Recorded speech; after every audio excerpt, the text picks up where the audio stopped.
Welcome, dear students. Today we shall begin with the third lesson, that is force and pressure. Before we begin, let's understand what is force.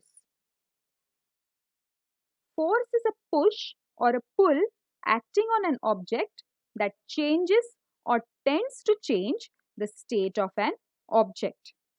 Now, this change of the state of an object can happen when bodies are in contact with each other or when bodies are not in contact with each other. Now, it is easier for us to imagine a motion happening when bodies are in contact with each other, but a little difficult for us to imagine the motion happening when bodies are not in contact with each other. Now, let's see what these statements are known as. A force is seen to act through a direct contact of the object or via one more object. Such a force is called contact force. Whereas a force is applied between two objects, even if the two objects are not in contact, such force is called a non-contact force. First, let's understand what are contact forces. A car moving in forward direction, when a man applies force from behind, a reluctant dog is being pulled by his master. A boy playing football is kicking the ball away. What do you observe from all this?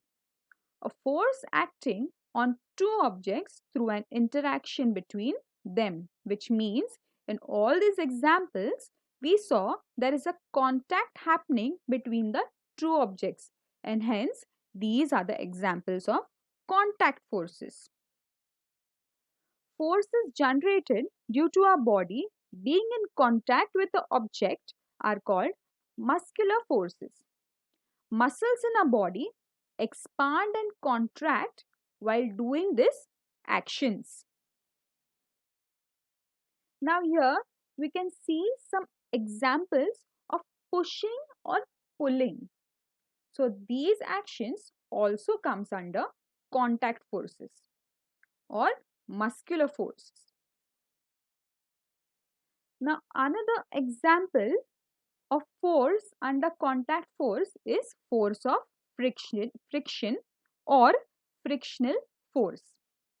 When a ball is kept on a table and pushed a little, it moves ahead and gets slow and stops. A car running on a plain road travels some distance and stops after the engine is switched off. This is because of the force of friction between the ground surface and the object in motion. In the absence of frictional force, the object would have remained in motion. Frictional force is very useful in daily life. While walking, we push the ground behind with our feet. In the absence of friction, we will slip and will not be able to walk. All the objects in motion have a frictional force acting on them, which is acting in the direction opposite to the direction of motion. You must have seen that one tends to slip over banana peel on the street. Similarly, one can slip due to mud. Both these examples occur due to reduced friction. Now let's learn something about non-contact forces. Take two plastic bottles with rectangular shape. Close their openings by fitting the lids tightly. Keep two small bar magnets on them and fix them neatly using a sticking tape. Fill a big plastic tray with water and leave the two bottles floating with magnets at the top. Take one bottle near the other. If the north pole of the magnet is near the south pole of the other magnet, the bottles will head towards each other because unlike poles attract each other. Observe what will happen when the directions of the bottles are changed. We can observe change in the motion of the bottles without any direct contact. This means that there exists a non-contact force between the two magnets. A coconut is falling from the coconut tree. Objects are attracted to the earth due to the force of gravity. So gravitational force also comes under non-contact force. When we keep iron nails on a table next to a magnet, the iron nails tend to attract the magnet. So magnetic force also comes under non-contact forces. When a comb gets rubbed against hair, small pieces of paper kept on a table gets attracted to the comb. The comb has an electrostatic charge and there is an induced opposite charge on the pieces of the paper and the pieces stick to the comb. Hence, electrostatic force is also an example of non-contact forces. Let's learn something about balanced and unbalanced force. Take a cardboard box, tie thick string to its two sides and keep it on a smooth table. Take the strings on both sides of the table. Tie weighing pans to the two ends. Keep equal masses in both the pans. The box does not move on the table. If more mass is kept in one of the pans, then in the other, the box starts moving in the direction of that pan.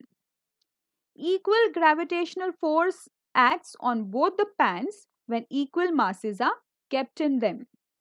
This means balanced forces act on the box with effective force equal to 0 as these are acting in opposite directions.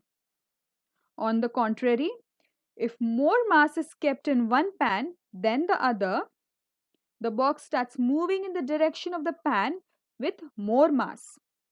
When unequal forces are applied to the box on the two sides, an unbalanced force acts on the box, resulting in imparting motion to the box. From this, we understand that balanced force do not cause a change in motion. When balanced force acts on an object at rest, the object will not move. Similarly, unbalanced forces are the forces that cause a change in the motion of an object. Unbalanced forces are not equal and opposite. Children playing tug of war pull the rope in their respective directions.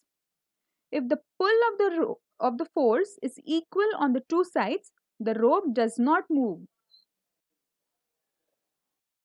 If the force is more on one side, the rope moves in that direction.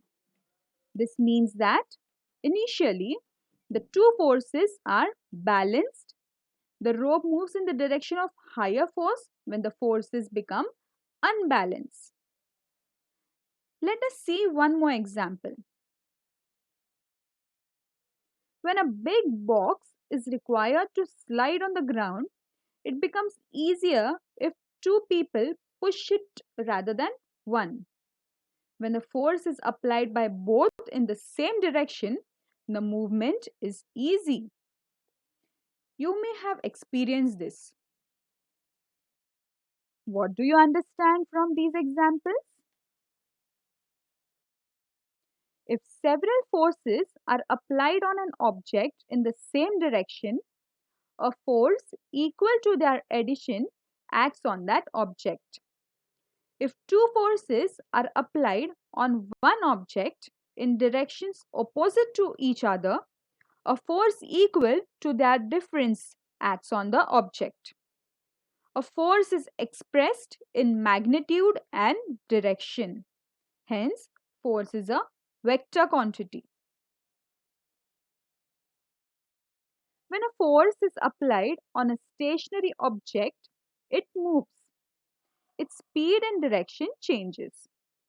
A force is required to stop an object in motion. An object can change its shape due to force. While kneading a dough made from flour, the dough changes its shape when a force is applied. A potter applies a force in a specific direction while shaping the pot. There are many such examples. That's it for today's video, students. We will continue the next part of the lesson in the next video. Thank you.